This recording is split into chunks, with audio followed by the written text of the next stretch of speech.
Olá, alunos Univesp, boa noite. Alunos do curso de Engenharia, disciplina de Cálculo 2, da Universidade Virtual do Estado de São Paulo. Sejam bem-vindos a esta conferência, esta aula, não sei nem como chamá-la. É uma aula que ela foi criada nos últimos períodos, né, dentro da nossa estrutura, dentro de um esforço que envolve toda a equipe da Univesp, desde da parte mais técnica, né, para que essa aula esteja ocorrendo, tem toda uma equipe técnica aqui presente, operadores de câmera, áudio, todo mundo que trabalha com isso, direção de imagem, até o pessoal do DI, o pessoal que trabalha com conteúdo, os professores, todo mundo na Univesp está o tempo inteiro pensando em estratégias que ajudem vocês, alunos, a ter um desempenho cada vez melhor e a fazer um curso cada vez de um nível acadêmico, de um nível conceitual mais alto. E esta aula, então, se insere dentro deste grande projeto, né, de fazer cada vez mais coisas novas que possam ajudá-los. A dinâmica da aula é uma dinâmica muito simples. À medida que eu for recebendo perguntas de vocês, eu vou tentar resolvê-las aqui na lousa e depois vocês vão ter acesso a essa aula e a esses slides. Tá ok? Então, vamos trabalhar, vamos colocar mãos à obra. Eu tenho aqui uma primeira pergunta, que coincidentemente é bem sobre o início da matéria, sobre o conceito de superfície de nível e curvas de nível. Esse é um conceito importante e que está lá no início do nosso estudo de funções de várias variáveis. Eu vou dar um exemplo aqui numérico. Quando nós temos funções do R2 no R3, a gente vai ter o conceito de curva de nível. Lembra que o gráfico de uma função do R2 em R, eu falei R2 em R3? Não, R2 em R. Uma função do R2 em R, o gráfico é uma superfície, assim. Curva de nível é o seguinte, aqui no domínio da função, no plano XY, existem algumas curvas que têm a seguinte característica. Todos os valores da função coincidem, são valores constantes sobre essa curva. Então, curva de nível é o conjunto dos pontos onde a minha função de duas variáveis, f de xy, é igual a uma constante. Se eu colocar, por exemplo, essa constante igual a 10, eu vou ter a curva de nível 10. E a curva de nível sempre está aqui no domínio da função. Quando eu tenho uma função de duas variáveis, a curva de nível é uma verdadeira curva. Quando a gente trabalha com funções de três variáveis, ao invés de falar em curva de nível, eu vou falar em superfície de nível. Mas observe que nesse caso eu não consigo desenhar o gráfico, né? Uma função do R3 em R, o gráfico exigiria um espaço com 4 dimensões para ser representado. E claro que a gente não consegue fazer isso. Mas eu ainda consigo representar superfícies de nível. E eu vou dar exemplo, fazer aqui um exemplo numérico. Imagine que eu pegue a função de 3 variáveis, coloco aqui uma fórmula, tá? Uma fórmula algébrica, que é a fórmula da lei de formação dessa função. Para não complicar nossas contas, eu vou fazer aqui com essa fórmula aqui, x2 mais y2 mais 16z2. Observe que agora eu estou dando um exemplo no R3, com 3 variáveis no domínio, e como eu acabei de dizer, eu não consigo esboçar o gráfico dessa função. Tá? O que é a superfície de nível? É o conjunto dos pontos onde a função é constante. Então, se eu quiser saber o que é a superfície de nível de uma maneira genérica, ou se eu quiser saber, eu vou colocar um nível qualquer aqui. O que é a superfície de nível 16 dessa função? Superfície de nível 16, superfície de nível 16, é o conjunto dos pontos onde a minha f, calculada no x, y, z, vale 16. Então, como que eu descubro o que é isso? Eu pego a fórmula da função e igualo a 16. x2 mais y2 mais z2, mais 16z2,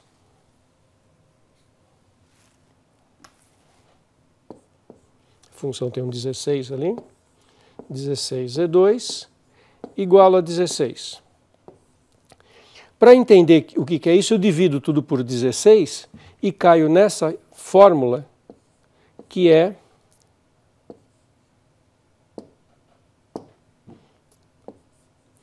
a equação de um objeto que a gente chama de elipsoide.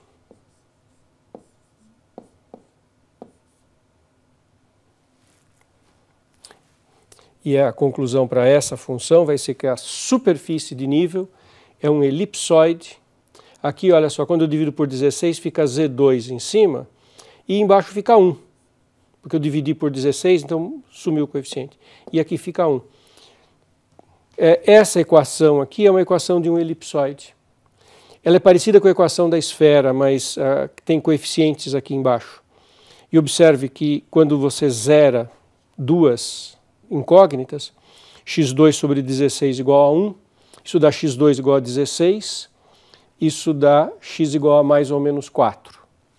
O y2, quando você zera x e z, y2 sobre 16 igual a 1, y2 igual a 16, mais ou menos 4.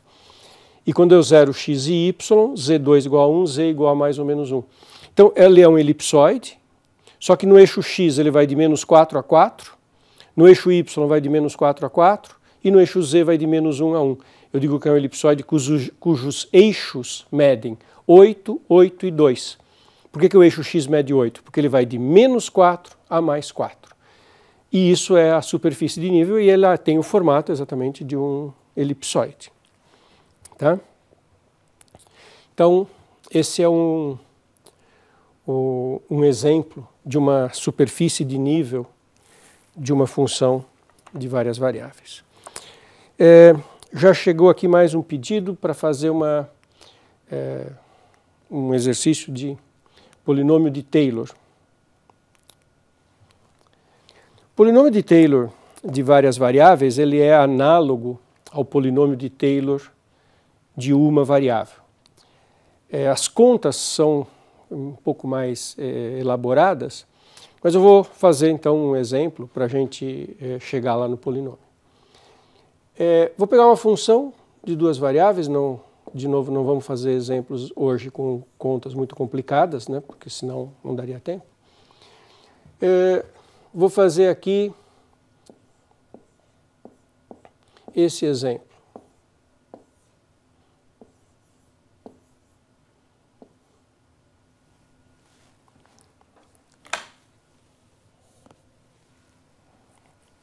Melhor, vamos fazer um exemplo que tenha as duas funções sejam cosseno x, cosseno y. Então, para fazer o polinômio de Taylor, eu vou fazer o polinômio de Taylor de ordem 2. Eu tenho que calcular muitas derivadas e o valor dessas funções no ponto que eu vou usar. Então, eu vou fazer o polinômio de Taylor de ordem 2 no ponto x igual a 0, y igual a 0.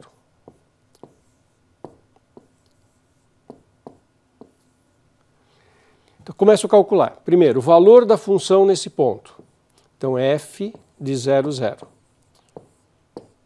Coloco na fórmula. Cosseno de 0 dá 1. Guarda esse valor que a gente vai precisar dele daqui a pouco. Vamos continuar calculando. No caso de polinômio de Taylor, agora eu preciso da derivada de ordem 1. Então, derivada de ordem 1, eu tenho o del f del x e o del f del y. Del f del x num ponto genérico vai ser seno x, porque a derivada do cosseno é seno, na verdade menos seno x, cosseno y. Você lembra que a função que eu estou usando é a função cosseno de x e de y. Então, quando eu derivo em x, é a derivada de cosseno, conceito de derivada parcial. E aí fica menos seno x cosseno y. E eu preciso desta derivada parcial calculada no ponto 0, 0. Calculada no ponto 0, 0, isso vai dar 0, isso vai dar 1, o produto dá 0. Faço do mesmo jeito a derivada parcial em y. São as derivadas de ordem 1. É a primeira derivação. Como eu tenho duas variáveis, faço del f del x e del f del y. Se eu tivesse uma função de 3 variáveis, eu faria del f del x, del f del y, del f del z. Del f del y é menos cosseno x, que ficou parado, não foi derivado, seno y. E o del f del y no 0, 0, também dá 0. Então já calculei o valor da função no ponto, deu 1. As duas derivadas de ordem 1, elas deram 0. Se eu quiser ir até o polinômio de Taylor de ordem 2, agora eu continuo, vou fazer derivação de ordem 2. Derivada de ordem 2. Quantas derivadas eu tenho? Então, vamos lá. Derivada de ordem 2 eu tenho 3.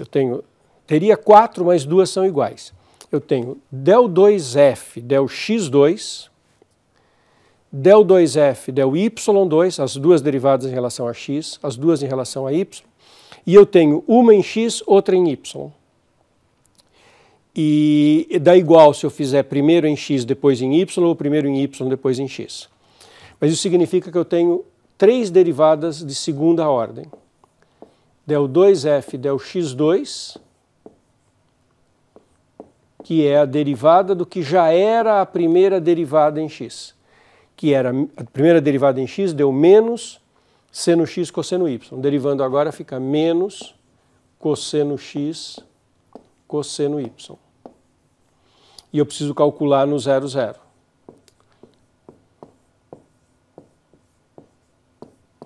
No 0, 0, dá menos 1, 1, dá menos 1. E eu tenho que fazer a mesma coisa nas outras. Então, eu já vou pôr o resultado aqui. Del 2f del y2, derivando duas vezes em y, e depois substituindo no 0, 0, também vai dar menos 1. E del 2f del x del y,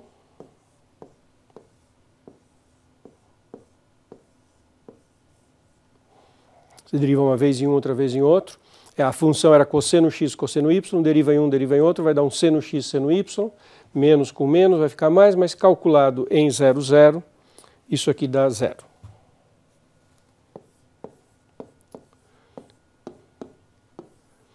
Então, eu preciso fazer essa parte numérica para fazer um polinômio de Taylor. Tenho que calcular derivadas e calcular o valor das derivadas no ponto em que eu estou fazendo a conta. Se eu quisesse derivar o polinômio de Taylor de ordem 3, eu teria que ir até as derivadas de ordem 3. Eu teria várias derivadas de ordem 3. Teria que derivar os 3 vezes em relação a x, 2 vezes em x, uma em y, uma vez em x, 2 em y, as 3 vezes em y. Eu teria mais derivadas para calcular. Agora que eu tenho as derivadas, eu vou escrever a fórmula do polinômio de Taylor. Como que era o polinômio de Taylor para uma variável? Só para lembrar, o polinômio de Taylor para uma variável era assim, eu punha o valor da função no ponto, vamos imaginar que o meu ponto chama x0, depois eu fazia derivada no x0, x menos x0, daí eu fazia a segunda derivada no x0, x menos x0 ao quadrado, isso dividido por 2 fatorial. Se eu quisesse ir até a terceira ordem, eu faria terceira derivada em x0, x menos x0 ao cubo, 3 fatorial, e até a ordem que eu quisesse. Quando é em várias variáveis, eu vou fazer o valor da função no ponto, daí eu vou fazer a derivada em x vezes x menos o x0, a derivada em y vezes o y menos y0, a derivada segunda em x. Então eu vou fazer uma fórmula que agora que tem... vai envolver as derivadas de ordem 2. Então, o meu polinômio de Taylor vai ficar assim. Ele é um polinômio em x e y, que eu vou desenvolver em torno do zero. Primeira coisa é o f de 0, 0. O f de 0, 0 eu já calculei. Dá 1. Então, entra 1 aqui. Daí viria algo que deveria ser del f del x no 0, 0 vezes x menos 0. Mas como isso aqui é zero, então eu pulo esse pedaço e também pulo o del f e del y, porque é zero. Daí aparece agora o del f e del x2, que é menos 1 dividido por 2 fatorial x menos 0 ao quadrado.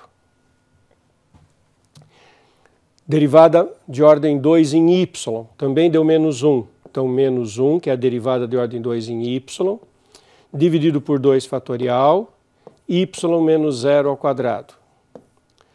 E, finalmente, a derivada de ordem 2 em x e y. E ela apareceria, derivada de ordem 2 em x e y, é interessante observar isso, ela apareceria assim, del 2f, del x, del y, no ponto, que é o 0, 0, apareceria x menos 0, y menos 0. Como a minha derivada de ordem 2 deu 0, esse termo não vai ter. E aqui eu divido por 2 fatorial. Esse aqui, como são duas derivadas mistas iguais, tem um 2 multiplicando, divido pelo 2 e não tem o 2 fatorial. Mas de qualquer maneira isso deu 0, eu não preciso escrever. Esse é o polinômio de Taylor da minha função. 1 menos x quadrado sobre 2 e menos y quadrado sobre 2. Isso é o polinômio de Taylor daquela função que eu tinha escrito cosseno x, cosseno y, desenvolvido em torno da origem, polinômio de Taylor de ordem 2. E pode ser usado para fazer um estimador, né, uma aproximação da função. Ok? É um exercício interessante e vamos em frente, tá bom? Diferencial total, tenho aqui uma pergunta sobre diferencial total, veja. Diferencial total é o polinômio de Taylor de ordem 1. Então, é simplesmente parar esta aproximação no polinômio de Taylor de ordem 1. A diferencial total de uma função é o del f del x no ponto, vezes o x menos x0. Del f del y no ponto, vezes o y menos y0. E o valor da função. Pensa no polinômio de Taylor de ordem 1. Se você tirar o valor da função, isso dá a diferencial total. Então, é uma coisa bastante mais simples do que o polinômio de Taylor, porque não vai até a ordem muito alta. Quer dizer, a diferencial total é del f del x no ponto x0, y0, vezes o h, que é o x menos x0, mais o del f del y no ponto x0, y0, vezes o k, onde k é o y menos y0, os acréscimos nas direções h e k. Certo? Ok? Vamos continuar. Estão chegando muitas perguntas, eu vou tentar responder o maior número possível delas. Tem uma dúvida aqui. Teorema de Fubini em 3 variáveis. E nas integrais, uma outra pergunta, integrais triplas, como definir os limites nas integrais. Então, isso é uma coisa que a gente tem que ir com bastante cuidado. Você tem que ver todos aqueles exemplos que eu fui fazendo nas videoaulas e, em particular, nas 4 videoaulas de revisão. Começar com o caso mais simples, em que o teorema de Fubini, em que as variáveis estão em intervalos fixos, tá? Então, isso é um exemplo importante e que a gente calcula, exercício do tipo calcular a massa de uma região do espaço ou do plano com uma densidade dada e o domínio dado. Então, o primeiro exemplo de um cálculo de um Fubini no espaço, integral tripla, com os extremos dados por intervalos. Então, imagine que o exercício está pedindo o seguinte, calcular a massa, a região, algo assim, 0,2, 1,3, 0,4.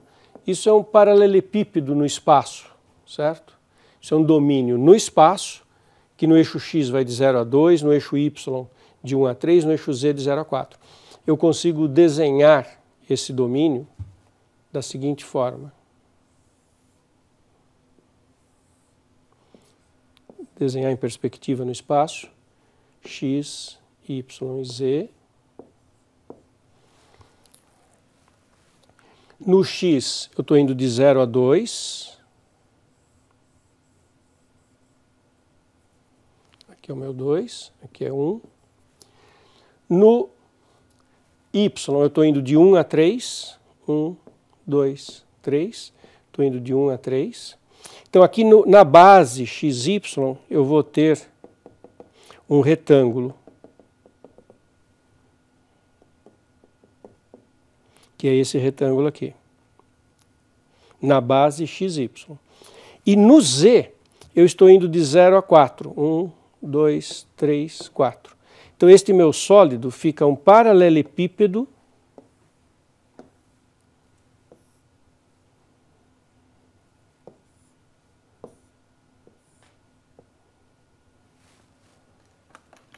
será que eu consigo apagar só esse cantinho aqui? Opa, olha que legal essa luz. Então o meu sólido fica este paralelepípedo. Estou reforçando as arestas do paralelepípedo com z de 0 a 4. Olha a altura z aqui, indo de 0 a 4.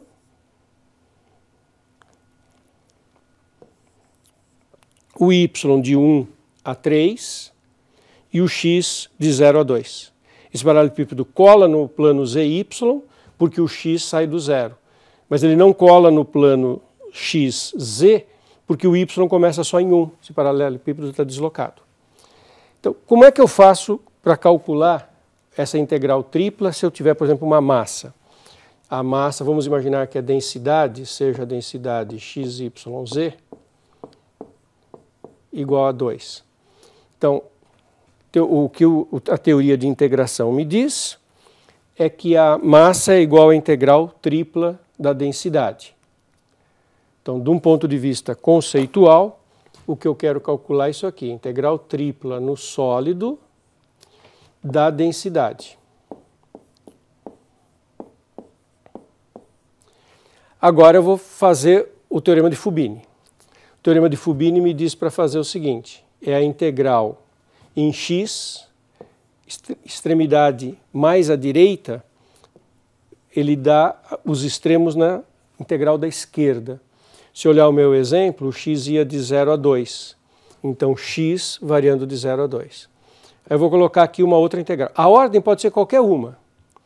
O importante é que quando eu coloco o x aqui no meio, na integral do meio tem os extremos em x, que era 1 a 3. dz aqui de dentro. Então agora a integral de dentro é a integral em z. E no exemplo que eu acabei de fazer, o z ia de 0 a 4. E a minha densidade, eu não defini, mas olha aqui, a densidade é 2x. Esqueci de escrever aqui 2x. x02, y13, z04. Então está aqui x02, y13, z24 e a densidade que é 2x. E agora eu saio fazendo as integrais. Só para vocês lembrarem, né, como é que eu faço as integrais. Agora eu vou integrar esse 2x em z. Então a primeira integral fica parada, 0,2. A segunda integral fica parada, 1,3. Integral de 2x relativo a z é 2xz de 0 a 4. E depois eu vou integrar dy dx.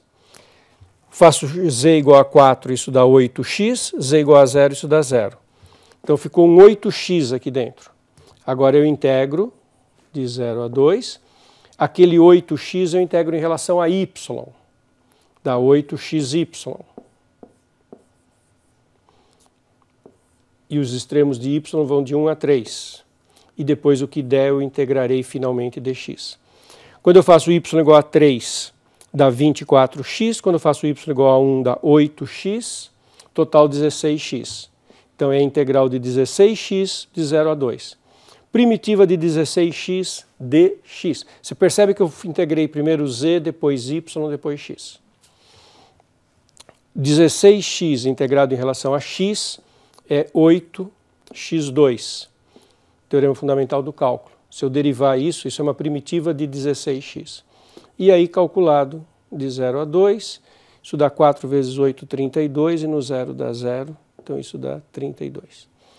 Esse é o teorema de Fubini para 3 variáveis, tá certo? E aí essa é a maneira de fazer a conta. Tá ok?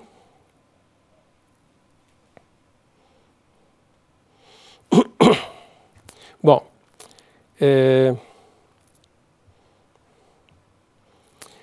tem uma pergunta genérica, como vamos optar pela parametrização?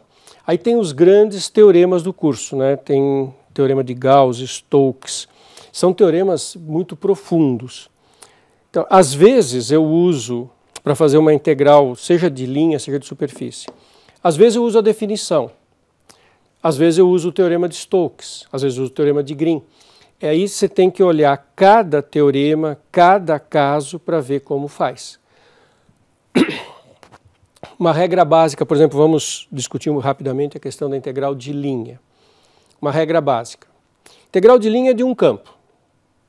Melhor dizendo, tem 2 tipos de integral de linha. Então deixa eu fazer primeiro o tipo mais direto.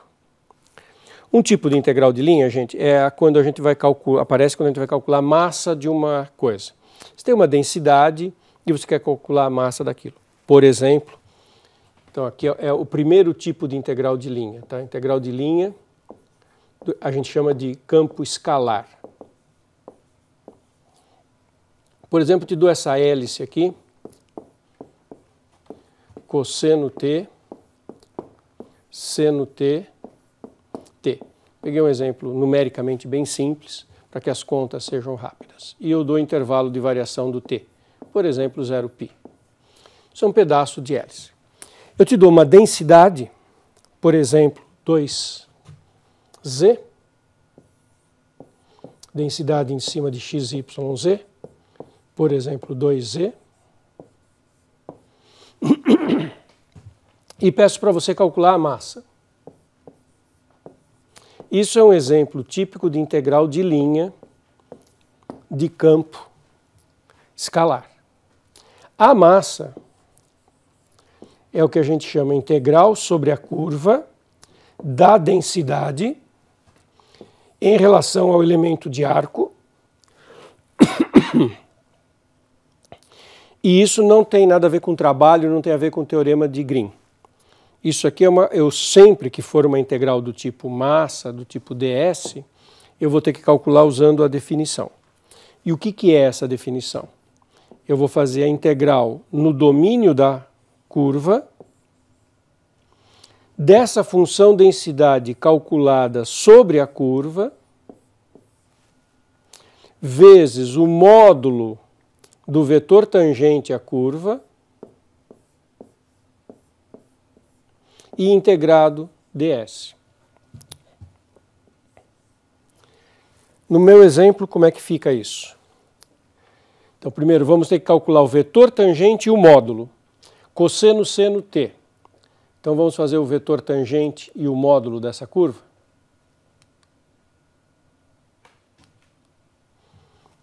H derivado, H', como era cosseno, fica menos seno. Onde era seno fica cosseno e onde era t fica 1. E se eu calcular o módulo desse vetor tangente, isso dá raiz quadrada, tudo ao quadrado, seno ao quadrado, mais cosseno ao quadrado, mais 1 ao quadrado, isso dá raiz de 2. Então, o módulo do vetor tangente é raiz de 2, tá ok? Então, gente, agora eu vou fazer integral no domínio, que é 0π, a densidade, que era 2z, calculada sobre a curva, então eu volto na curva, a curva era cosseno seno t, a densidade 2z. O z da curva é t, 2z é 2t. Então agora eu vou pôr na minha integral no intervalo 0π. Integral de 0 a π de 2t, que é o 2z, o módulo do vetor tangente, que é raiz de 2, e vou integrar em relação à variável t, ou variável s, dependendo de como eu usei a parametrização. Então, nesse caso, Isso dá a constante raiz de 2. Primitiva de 2t é t2, de 0 a π. Isso aqui dá raiz de 2π². Então, esse é um tipo de integral de linha quando o campo é escalar, tipo cálculo de massa. Existe o trabalho de calcular a integral de linha de campo vetorial, que aí a gente chama de trabalho. Então, vou dar um outro exemplo aqui. Por exemplo, calcular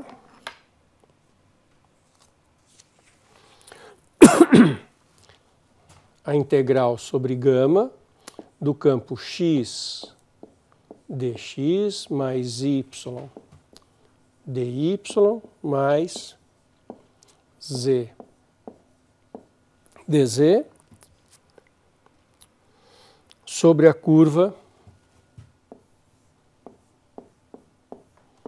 gama de t, coloquei aqui 2t, 3t, t², com t de 0 a 2.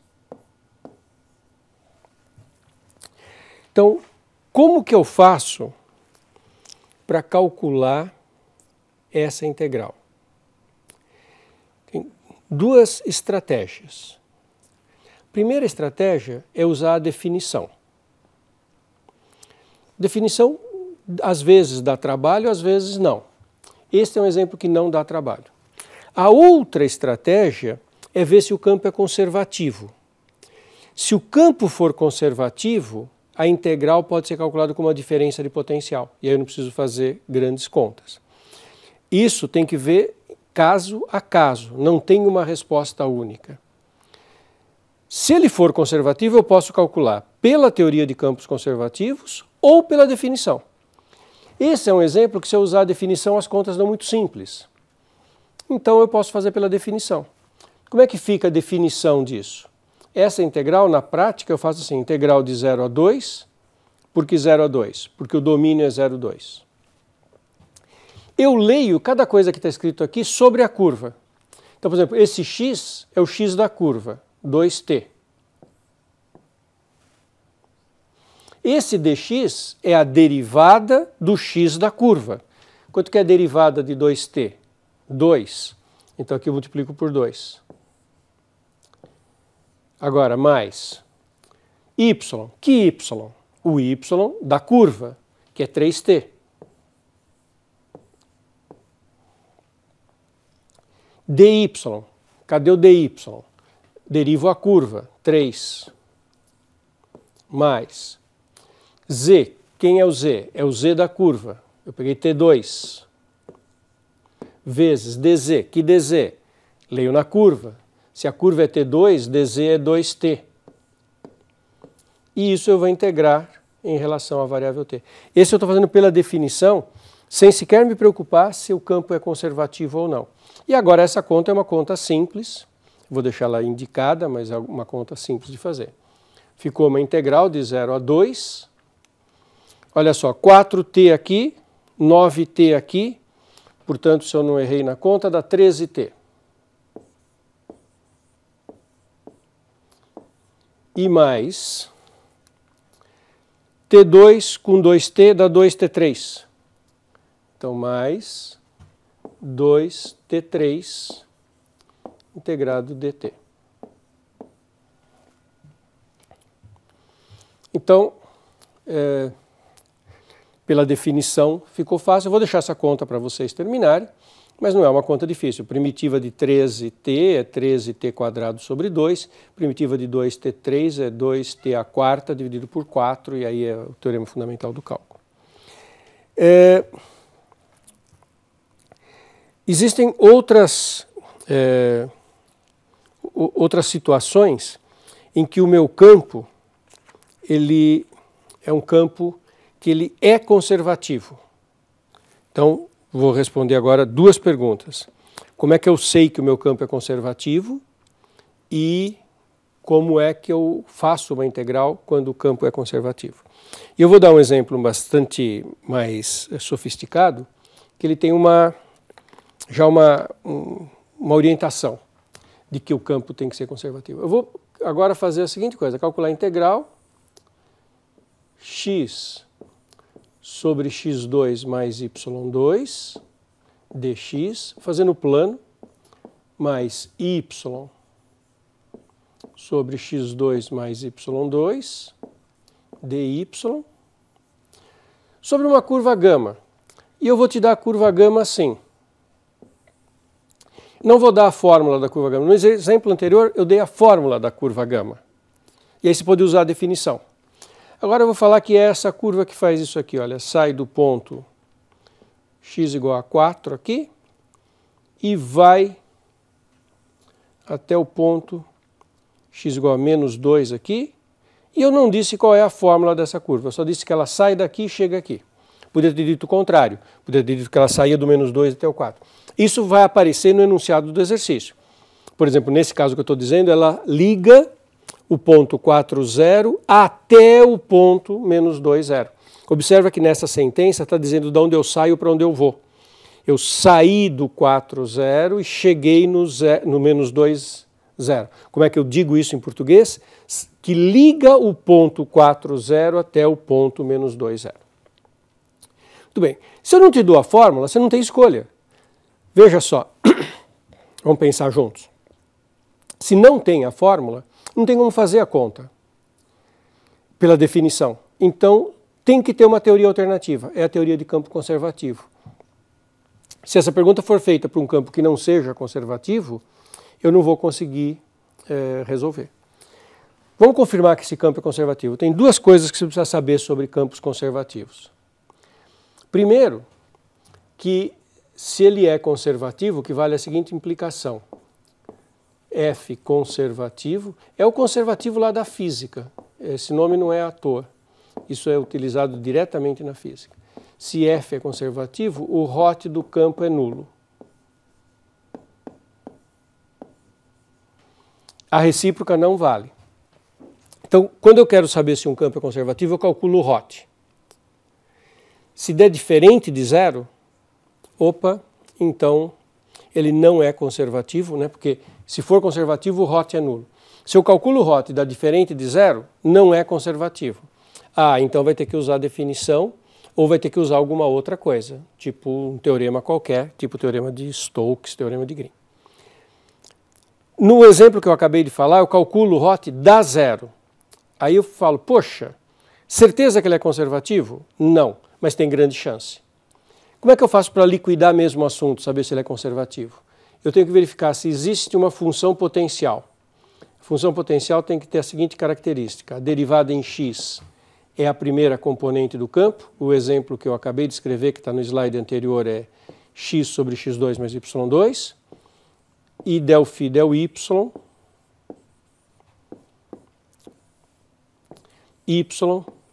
sobre x2 mais y2. E agora eu tenho que fazer o processo reverso, né, que é fazer o que a gente chama de primitiva.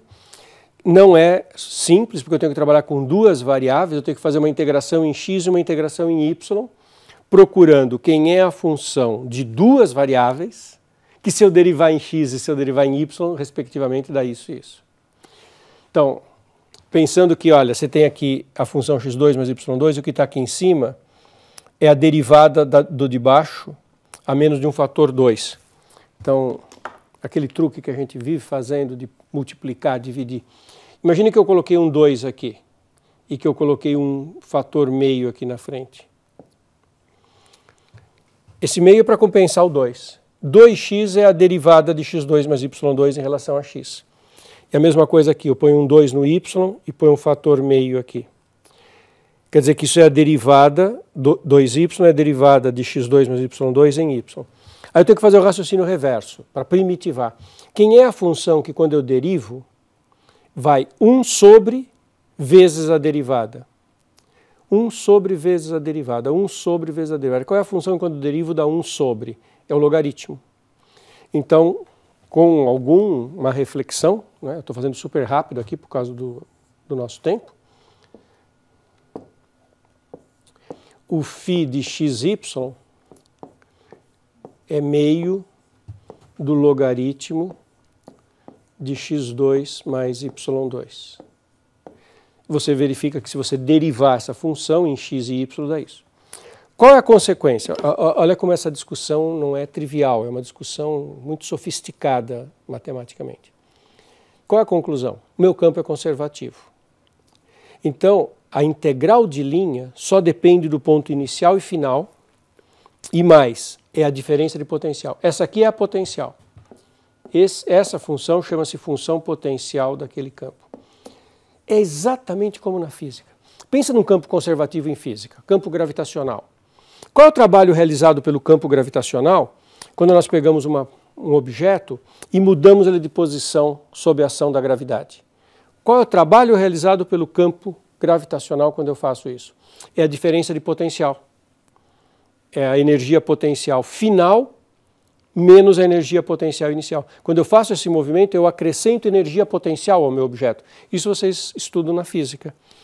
E o trabalho realizado é o que acrescenta de energia, é a diferença de potencial. Então, aquela integral de linha que eu estou querendo calcular, que está no slide anterior, é aquela integral sobre aquela curva desse campo,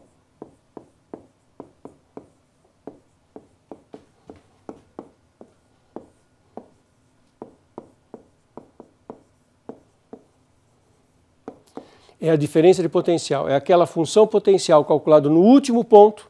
Qual é o último ponto? Menos 2, 0, menos aquela potencial calculada no primeiro ponto, 4, 0. Essa ordem é importante porque eu saí do ponto 4, 0 e cheguei no ponto menos 2, 0. Lembra que eu fiz o traço daquele arco indo da direita para a esquerda?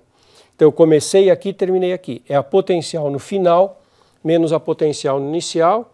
Isso é meio do Ln x2 mais y2, Ln de 4, menos meio do Ln, desculpe, não, está certo, Ln de x2 mais y2, deixa eu ver se eu escrevi direito no slide anterior. Sim, meio de Ln de x2 mais y2, está tudo certinho. Então, meio Ln de x2 mais y2, que é 16. E é claro, você pode fazer aqui uma simplificação nos LNs, certo? Então veja como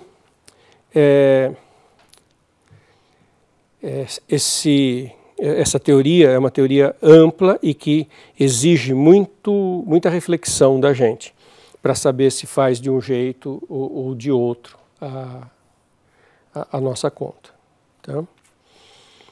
Bom, eu estou com um monte de perguntas aqui, deixa eu avançar um pouquinho para... Tem alguém perguntando aqui sobre o pronome de Taylor se tivesse 3 variáveis. As derivadas parciais são derivada parcial, primeira parte, em x, em y e em z. Depois, derivada parcial segunda em x2, derivada parcial em y2, derivada parcial em z2. E depois, derivada parcial xy, xz, yz. Todas as derivadas mistas de ordem 2. E assim vai até as ordens para frente.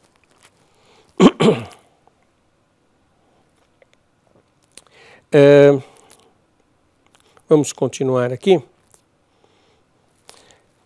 Então, aqui uma pergunta que eu volto a insistir. Quer saber como decidir de maneira prática se é melhor fazer o cálculo usando definição, campo conservativo, termo? Não tem uma resposta geral para essa pergunta. É o treino, é a resolução de um monte de exercícios que você vai aprendendo a jogar se é melhor fazer isso ou é melhor fazer aquilo. Não de fato, não é uma coisa simples. A matéria de cálculo de várias variáveis é uma matéria que ela é, por sua natureza, sofisticada. Não tem uma resposta simples. Por isso que é importante vocês verem nessas semanas aqueles vídeos de revisão da semana 7 e olharem todos os exercícios relativos a esses cálculos de integrais. Vocês têm uma lista de exercícios bastante importante lá no site de vocês, para vocês olharem. Tem um formulário que tem um resumo disso tudo. E, olha, não tem uma coisa assim do tipo, me dá uma dica do que é mais fácil e algo que funciona sempre. Não tem. Cada caso vai ser um caso. Tenho aqui muitas perguntas sobre coordenadas polares esféricas. Isso é uma coisa que exige bastante treino também. E você tem que dominar uma quantidade grande de coordenadas diferentes. Olha só, tem coordenadas polares no plano, tem cilíndricas no espaço, esféricas no espaço. As cilíndricas e as esféricas ainda você vai ter que dominar quando você quer a superfície de um cilindro ou quando você quer o cilindro sólido. O cilindro sólido são 3 variáveis, a superfície do cilindro são 2. Quando você está com esféricas, se você quer a superfície da esfera, são 2 variáveis. Se você quer a esfera sólida, são 3 variáveis. Se vocês entrarem na página do AVA, vocês vão encontrar lá um resumo da matéria do curso inteiro. Todas essas fórmulas estão lá escritas e vocês vão poder usar esse material no dia da prova. Vocês têm um resumo teórico, vocês podem imprimir esse resumo e levar com vocês no dia da prova. Porque, de fato, são muitas fórmulas diferentes. E eu não vou conseguir aqui hoje fazer exercício de todas elas, não, porque exatamente é um curso bastante sofisticado. Mas eu vou fazer um exemplo aqui importante de calcular mais uma coisa agora com a superfície de um cilindro. Vamos fazer a seguinte conta, que é uma conta bastante sofisticada também. Eu quero calcular uma massa do pedaço do cilindro x2 mais y2 igual a 4. Observe, isso é um cilindro, é só a superfície do cilindro, não é o cilindro sólido. Isso é só a superfície do cilindro de raio 2. Tá? Só a superfície. Esse cilindro está limitado por...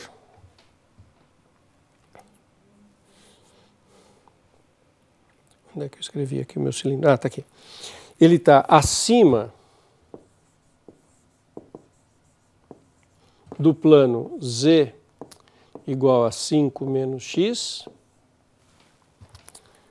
e abaixo do plano Z igual a uma outra coisa, coloquei aqui 10 menos x. E eu vou te dar uma densidade, a densidade XYZ. Densidade é de uma superfície no espaço, portanto depende das 3 coordenadas. Eu coloquei aqui Z. Okay? Então, como é que eu olho esse pedaço, esse cilindro, eu corto esse cilindro por outras coisas, no caso eu cortei por planos. Então esse cilindro aqui está sendo cortado por planos. O plano 5 menos x, 10 menos x. Isso dá um tronco de cilindro. Eu tenho uma densidade que varia com Z, ela é tanto maior quanto mais alto for o ponto, e eu quero calcular a massa desse cilindro. Veja, densidade é variável e o cilindro é uma figura que está, ela é meio simétrica, mas ela também não é tão regular assim, né? Então, como é que eu faço isso? A ideia básica, integral da densidade sobre a superfície. Observa que isso vale para curva, massa de uma curva, integral da densidade sobre a curva. Massa de uma superfície, integral da densidade sobre a superfície. Massa do sólido, integral da densidade no sólido. Se o sólido for uma esfera, vai lá no teu resumo e pega as coordenadas esféricas. Se o sólido for um cilindro, vai no resumo e pega as coordenadas cilíndricas. E se for a superfície de um cilindro, você vai encontrar lá agora a seguinte coisa. Vamos fazer a parametrização desse cilindro. Estou no espaço, tem que ter 3 variáveis, x, y e z. O cilindro é 2 cosseno θ no x, 2 seno θ no z. Por que 2? Porque é o cilindro x2 mais y2 igual a 4. É cilindro de raio 2. E esse raio é fixo. E se fosse o sólido cilíndrico? Se fosse o sólido cilindro, eu estaria escrevendo R cosseno θ, R seno θ, com R variando.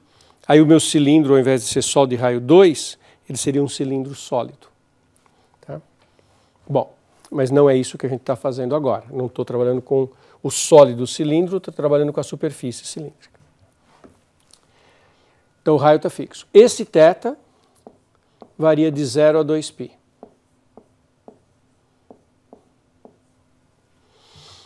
O meu Z, nas coordenadas cilíndricas, é Z mesmo.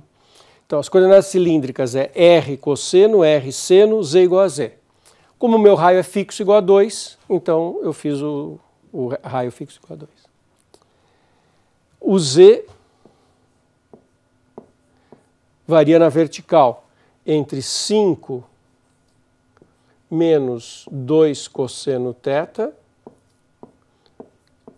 e 10 menos x, 10 menos 2 cosseno θ. Se você olhar no enunciado da questão, o Z variava entre 5 menos x e 10 menos x. 5 menos esse x e 10 menos esse x. Bom, olha quanta coisa tem que fazer, hein? O que faz às vezes do jacobiano ou o elemento de área aqui, o elemento de área, é o raio. Então ele é 2, e muitas vezes a gente escreve du, dθ, dz, para indicar que é elemento de área, mas ele é constante igual a 2. Normalmente, nas coordenadas cilíndricas, o jacobiano é R. Como R aqui está fixo, igual a 2, então apareceu aqui 2. Se eu estivesse fazendo no sólido, o jacobiano era R. E a minha integral fica integral de 0 a 2π da integral de 5 menos 2 cosseno θ até 5 mais 2 cosseno θ, desculpe, menos aqui.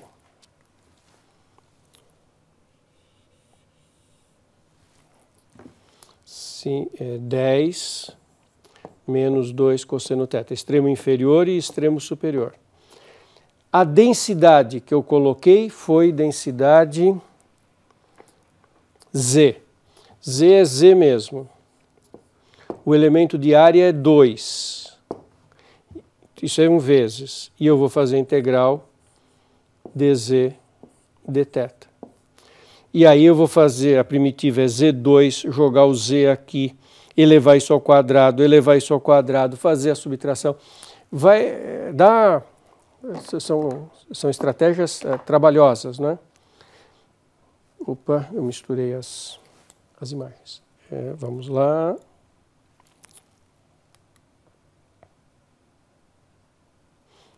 Isso. A primitiva de 2z dz é z quadrado. Então eu vou ficar com z quadrado.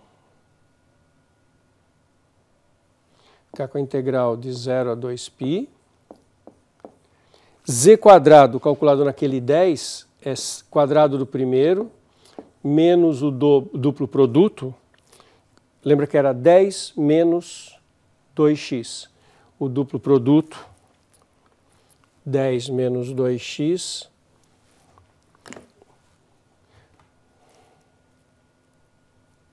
Peraí, deixa eu voltar nas minhas contas aqui.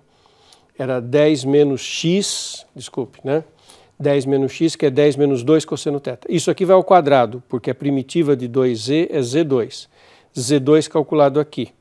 Observa que o duplo produto dá um 20, e é duplo produto, então vai dar 2 vezes 10, 20, vezes 2, 40. Então isso aqui dá 100 menos 40 cosseno θ, mais 4 cosseno ao quadrado de θ, que é o quadrado do segundo.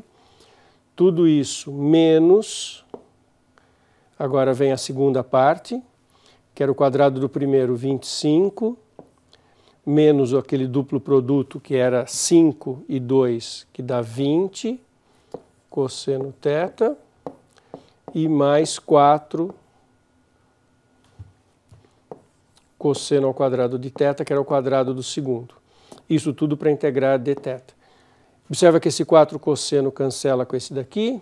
100 menos 25 fica a integral de 0 a 2π. se eu não errei na conta, 75 menos 40 com menos mais 20 dá menos 20 cosseno θ. E aí é só terminar essa integral. Essa integral dá zero, se eu não errei nenhuma conta, dá 75 vezes 2π, 150π.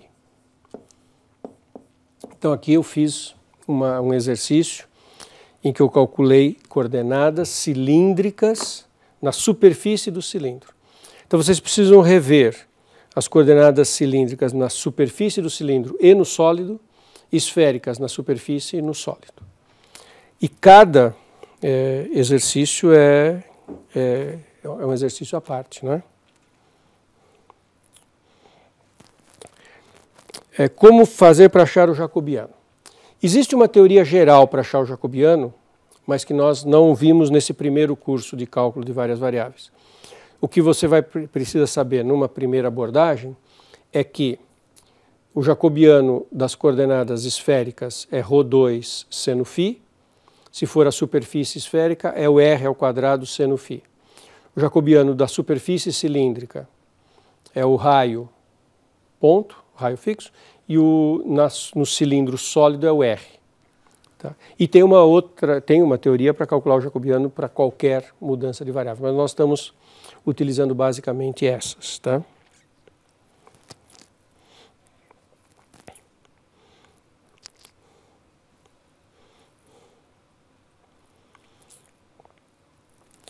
Fazer um cálculo de fluxo para uma parametrização do elipsoide. Veja, existem situações em que o cálculo desse fluxo tem que ser feito pela definição, aí a parametrização do elipsoide é trabalhosa, mas eu vou colocar aqui para recordar para vocês. E existem situações em que o divergente do campo é simples, e aí a conta fica simples.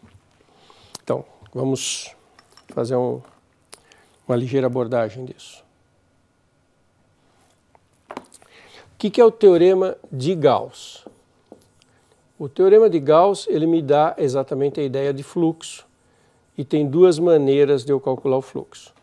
Uma maneira é a integral da superfície do campo F, escalar o n integrado na superfície. Então, isso aqui é o seguinte, uma superfície fechada, e você quer saber quanto que está atravessando essa superfície. Você pega o teu campo, pega o normal exterior, faz o produto escalar da função pelo normal exterior, e isso dá o fluxo. O teorema de Gauss diz que isso também pode ser calculado como a integral tripla do divergente do campo. Tá? Existe uma outra notação em coordenadas para isso.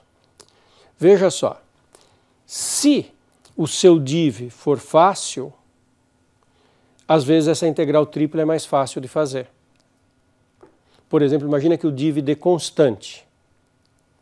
Então isso fica um múltiplo do volume do elipsoide. Mas se esse div não é constante, aí você tem que fazer a integral. E você tem que olhar o que é mais simples. Se é fazer a integral tripla do div ou se é fazer a integral de superfície no elipsoide. Como é que parametriza o elipsoide? Então, eu vou te dar a parametrização do elipsoide sólido, que é uma extensão da esfera. O elipsoide sólido você parametriza assim. X igual a ρ seno φ cosseno θ, y igual a b ρ seno φ seno θ, z igual c ρ cosseno φ. Os extremos de variação, θ de 0 a 2π, φ de 0 a π, e o z vai variar de 0 a 1. E que elipsoide é esse? É o elipsoide x2 sobre A2 mais y2 sobre b2 mais z2 sobre c2 igual a 1, ou se for sólido, menor ou igual que 1. Quer dizer, ele é o elipsoide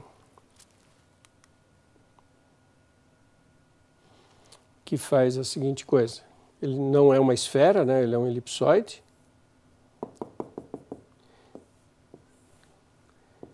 No eixo x, ele vem até o A. No eixo y, ele vai até o B. E no eixo z, ele vai até o C. Então, esse é o sólido em questão. E aí você vai ter que ver se você vai fazer a integral tripla do div ou fazer pela definição. Observa que quando o div dá uma coisa simples, aí a gente faz pelo teorema de Gauss a integral tripla do div. Senão a gente usa a definição de integral de superfície do campo vetorial.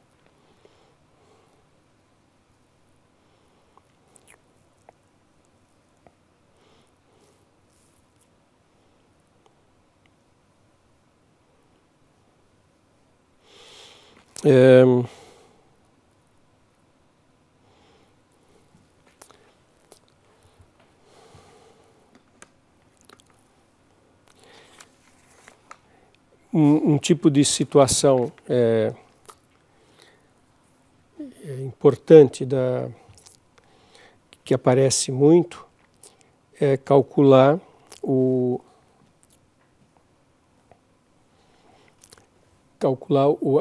a integral sobre uma superfície, e você tem que usar também, saber se você vai usar, por exemplo, o teorema de Stokes. Olha um exemplo assim, absolutamente não trivial, é um exemplo longo, muitas coisas para serem calculadas. Eu vou dar os passos, tá? Tem pergunta aqui sobre Stokes, eu vou dar os passos de se fazer o seguinte cálculo.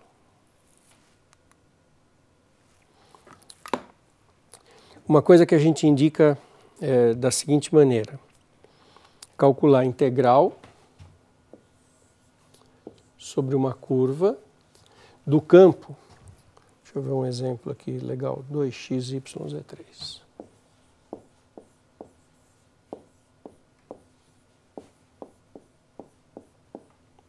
Mais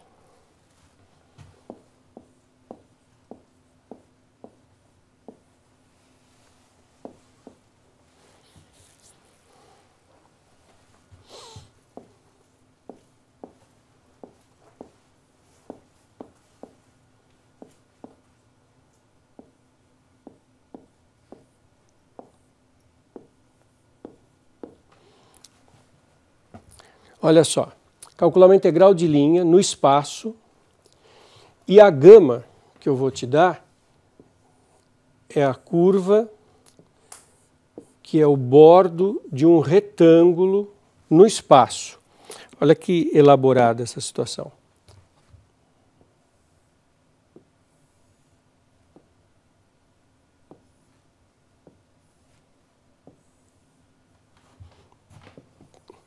Pega esses pontos aqui.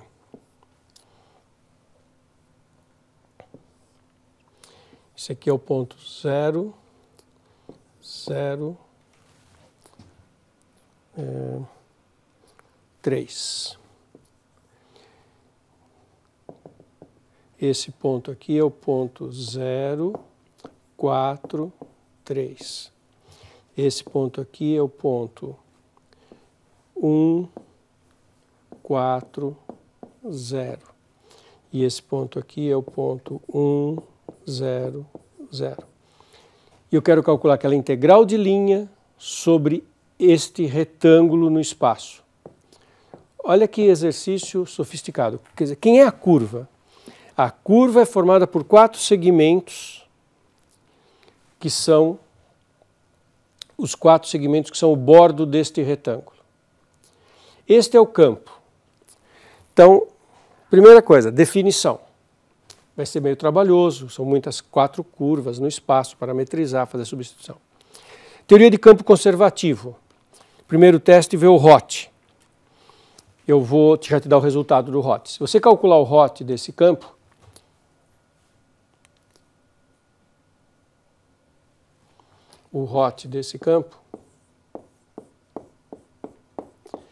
você calcula assim, você faz IJK del del x, del del y, del del z, e põe aqui aquelas componentes P, Q e R que estão lá naquela integral. Se você fizer isso, você vai encontrar o vetor 0, 2, 0. Ora, o vetor 0, 2, 0 não é o vetor nulo. Então o hot não é nulo, então o campo não é conservativo. Não dá para usar a teoria de campos conservativos. Então o que eu vou usar? Eu vou usar o teorema de Stokes. E eu vou transformar aquela integral de linha que está lá no enunciado, aquela integral daquela curva que eu coloquei no slide para trás,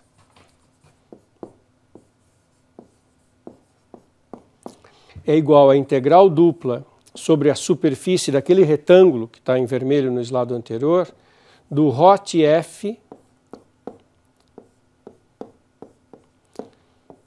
escalar o vetor normal. Então eu tenho que fazer todas essas contas para chegar lá. Como é que eu faço a conta que está ali? Olha? Por que eu vou fazer essa conta? Porque é mais simples trabalhar com esse hot do que com o campo daquela definição. E aí eu tenho que ver a orientação, tenho que ver tudo. Então vamos fazer a minha conta. Eu preciso parametrizar aquela superfície. Então eu ponho x igual a u e o u estava de 0 a 1. Eu ponho y igual a v e o v estava de 0 a 4. É só ver o meu desenho aqui. Olha só, o y vai de 0 a 4. O x vai de 0 a 1, o y de 0 a 4. E o z está sobre esse plano, que eu preciso calcular a equação do plano. Esse plano é o plano z igual menos...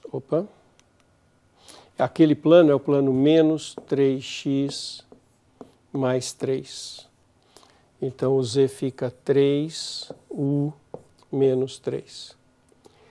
Aí eu tenho que calcular xu,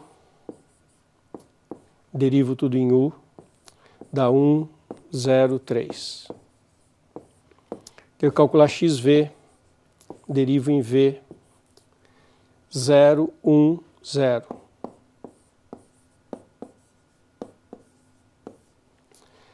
Daí eu faço xu, xv, que ele vai ser o normal. Xu vetorial xv, tem que fazer também um determinante. E quando eu fizer isso, vai dar 301.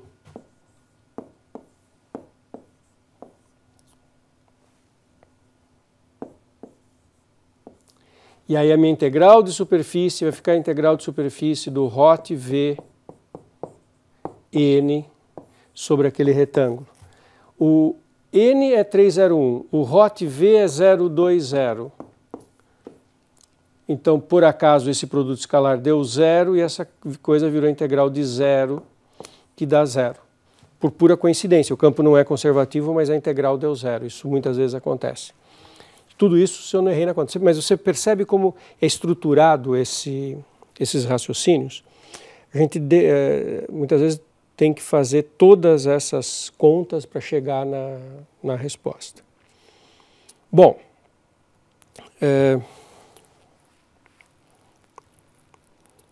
acho que eu já fiz assim, a parte mais importante. Então, orientações para vocês fazerem. Como eu disse na prova, vocês vão poder levar aquele resumo. Aquele resumo é fundamental, porque vocês estão com uma quantidade muito grande de informações e fórmulas, ninguém memoriza tudo isso logo de cara. Isso demora tempo, você precisa de uso. Vocês vão poder consultar esse material. As contas em si são contas muito simples, vocês não vão precisar de calculadora, não vão precisar usar laptop, calculadora, coisa nenhuma. Vocês têm que ter os conceitos para aplicar nos exercícios que vão estar ali. E, bom, queria então terminar, né, fechar essa aula, deixando aqui uma mensagem de estímulo para vocês. Sabe? Eu queria que vocês soubessem que todos nós na Univesp, dos professores, dos coordenadores, da presidente, até toda a equipe de apoio que trabalha com a gente, todo mundo que está aqui hoje cuidando dessa aula, todo mundo tem uma parceria com vocês para garantir, né, para apostar na qualidade do curso que vocês estão fazendo. Um curso de engenharia como o de vocês, de alto nível como o de vocês, não é um curso fácil, seja na modalidade presencial, à distância, em qualquer lugar. Então, se vocês têm às vezes uma sensação de que, poxa, está chegando a prova, tem um monte de matéria, é verdadeira essa sensação, mas não desanimem. Eu espero estar com vocês no dia da formatura, quando vocês estiverem se formando. Lembre-se que cálculo é uma coisa super importante como instrumental para entender física. Você vê essa teoria que nós estamos vendo nessa disciplina. Ela vai te ajudar a você entender o que é um campo conservativo, o que é um fluxo. Isso vai aparecer na física e depois vai aparecer nas situações mais concretas da vida do engenheiro. Portanto, é uma disciplina que tem um papel importante na base da formação conceitual de um engenheiro. E é legal que vocês tenham essa base bem sólida. Tá legal? Bom, vamos ficar por aqui. Espero que essa aula tenha sido útil. Um teminha que não apareceu nenhuma pergunta, acabei não fazendo nenhuma dúvida, foi o de máximos e mínimos, não esqueçam. Deem uma olhada naquele resumo que eu falei. Lá tem também um resumo sobre os teoremas de máximo e mínimos, é uma coisa importante de vocês saberem também. Tá ok? E ali tem um resumo total de toda a matéria. Boa prova para vocês, bom fim de período. Nos vemos no próximo período, tá bom? Ficamos por aqui.